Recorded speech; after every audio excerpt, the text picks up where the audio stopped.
Hi, I'm Bryant Mason, and I'm the owner of the Urban Farm Company of Colorado. I'm a worker on the railroad.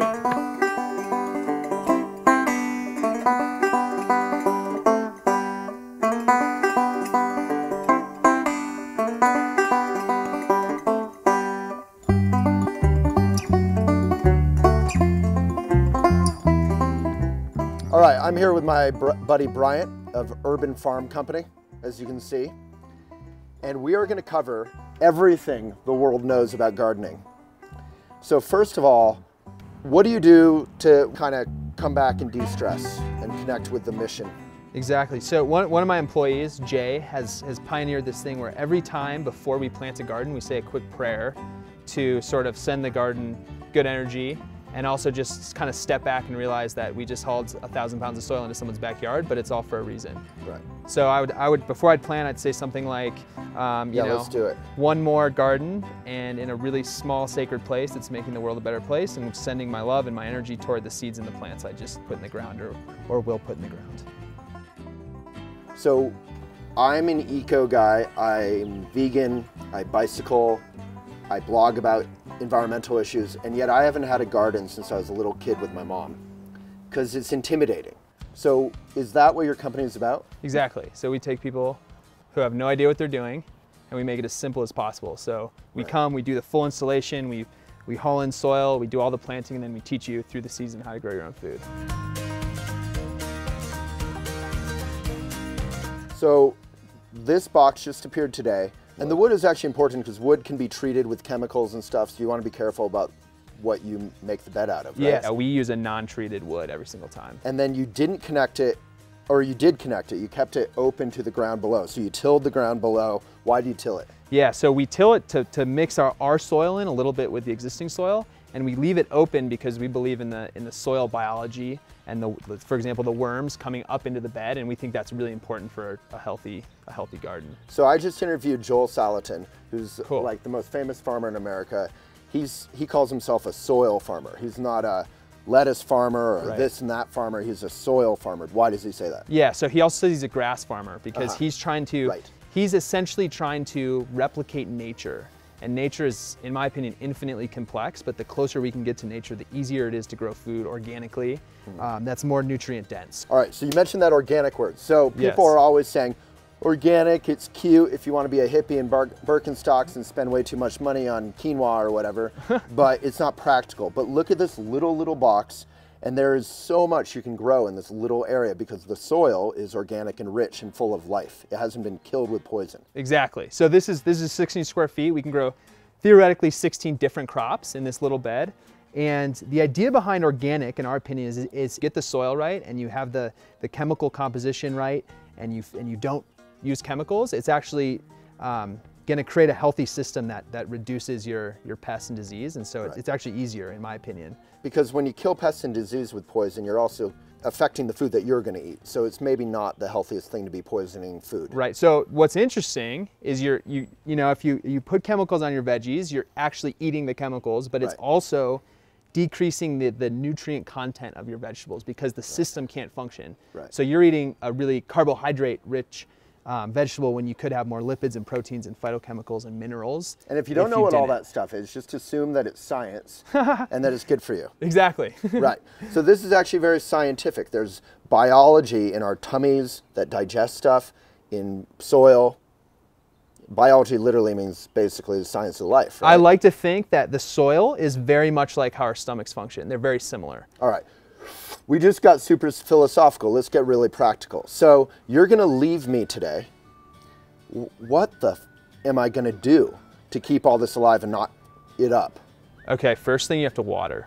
Okay. So there's seeds under the ground, 1/8 of an inch, and if you keep those consistently moist, they're going to germinate and grow. So every seed has a lot of capability to grow really healthy, and all you have to do is sort of add water. And how much do you water? There's no rule of thumb except to actually feel the soil. So if you feel the soil and the soil's wet, kind of like a wrung out sponge, you're good.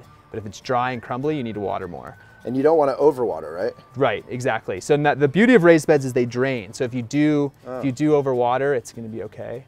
I guess the question is sort of water. Like, how do you water this stuff Because often you would hook up some watering system. There's 3 options. One is hand watering. The second option is drip irrigation, which we do on about 80% of our beds. It's kind of the lazy method. And then the third option is having your sprinkler system water, which isn't as ideal because it waters twice a week for a long time, and you maybe want to water your garden every day for a minute or 2 minutes. If you're hand watering, just make sure the top ½ inch is moist. So basically what I do is every morning I save my water from the shower until it gets hot, you know, and then I water all my plants with it, but I have way too much water from that. Soapy water? No soap. Okay. Yeah, so that's a good point. So no, just when I turn it on. Gotcha. And then, so it's pure water. And if you do use soapy water, you can still use it on some things, but it has to be organic-y soap. All right, so what are some of the things you planted today? Okay, so you like spicy things. I do. So I wanted spicy, and you also said don't choose things that are going to take up tons of because real you only estate. so this is the smallest bed we install. It's very small. Right. So I suggested space efficient things that don't This take is up a lot of bachelor space. size. It's not queen. It's not king. It's like just enough to impress the ladies. Right. Exactly. So microgreens we grow a lot of. Probably needs to be a little bigger to impress the ladies. Yeah, it's kind of small. Yeah.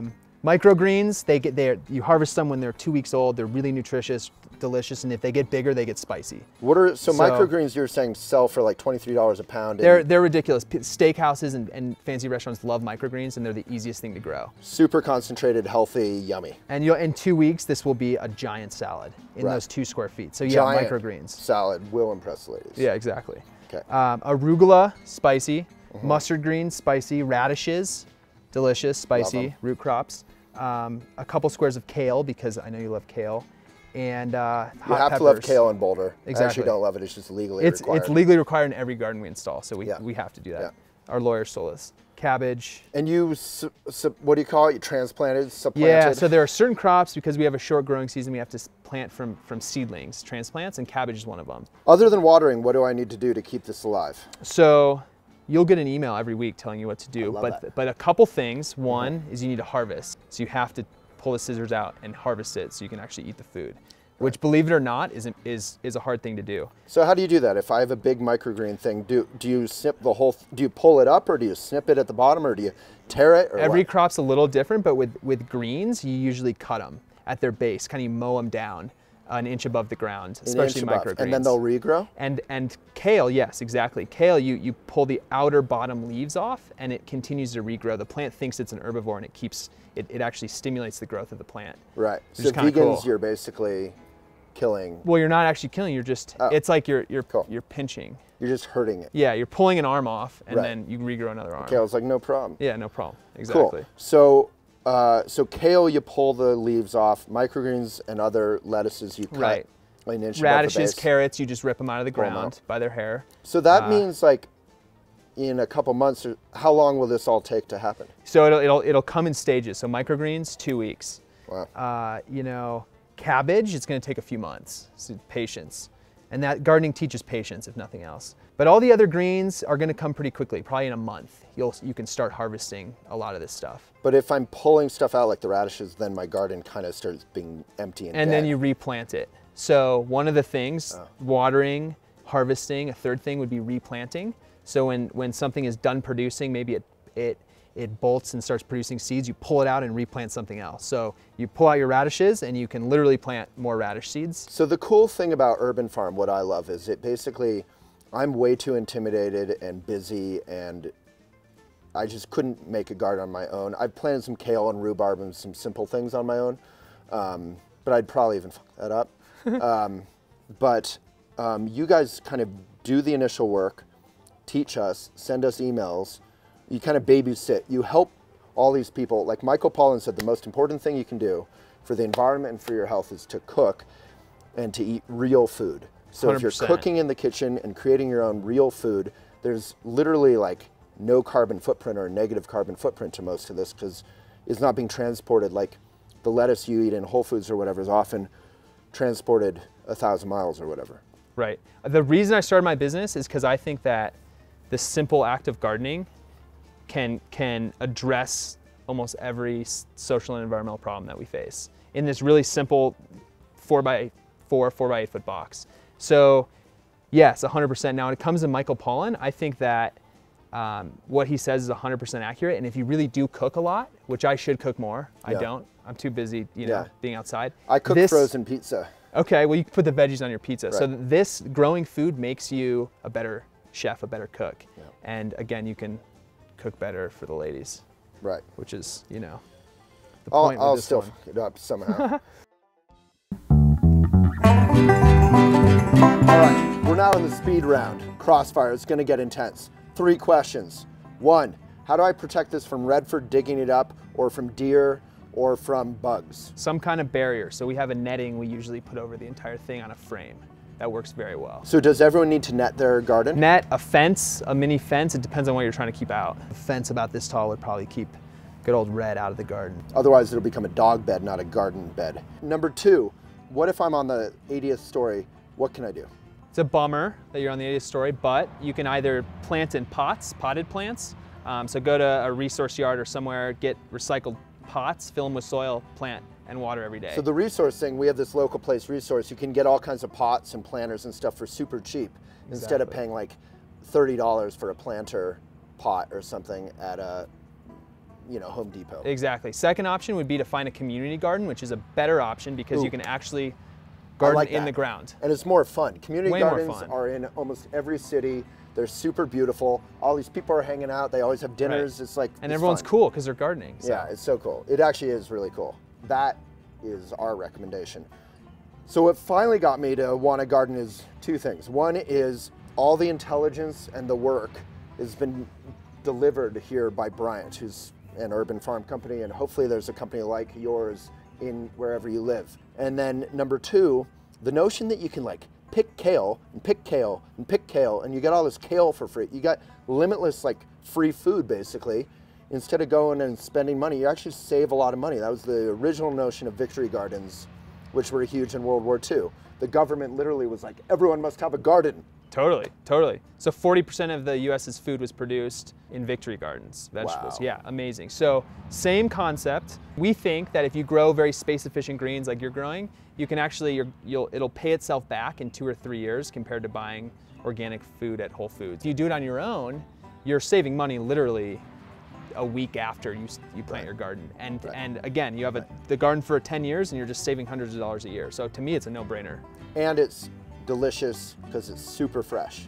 For anyone who's had like a beautiful tomato off the vine in Tuscany while they're drinking, you know, it's like, that's what your backyard food is. That's what it's all about, yeah. All right, Bryant, Urban Farm Company. Thanks, Waylon. Good man.